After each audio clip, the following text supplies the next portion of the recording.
this is Tanvir Muhammad Masood once again, and this is basically the concluding part of my talk on the education edition of wherein I was basically trying to discuss the phenomena of insanity and mental illness.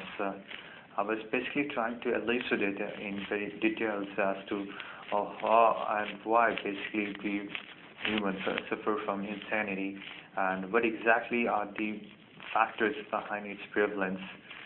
So I was basically trying to make this point that there are several factors behind the occurrence of insanity, which are basically at times very severe in nature. I have dealt in details of the cases of severe insanity, and when I have gone on to give examples of severe insane people when they get violent at times, very violent at times, and behave quite abnormally.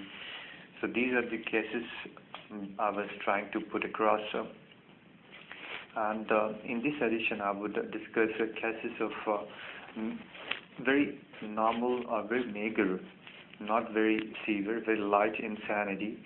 And it's basically in there in every human being, as I said, because a little bit of insanity, a little bit of abnormality is in there in every human being, because we humans have been created in such a way that we are basically not quite perfect 100%. We are basically a little wayward given the lifestyle we carry out, the sort of day-to-day routine we follow, and the pressure of our work, personal life, our work life. At these days, very difficult to balance. These are basically few reasons why we basically suffer from a little insanity. And as I said, we can in fact keep these things at bay if we follow the law of nature, the law of mediocrity, the law of average. If we follow the middle path, not going to the extreme level, not going to a very moderate level, but following the middle path or path of mediocrity or average, we can indeed be a little happy with the way we are living our lifestyle, with the way we are following our day-to-day routines.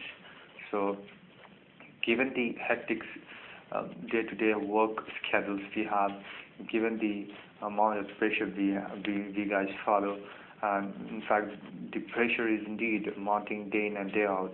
So we need to be a little more conscious when we follow these routines of ours, so that we don't get carried away, we don't get bogged down by the sheer pressure and the sheer impact of our daily work culture.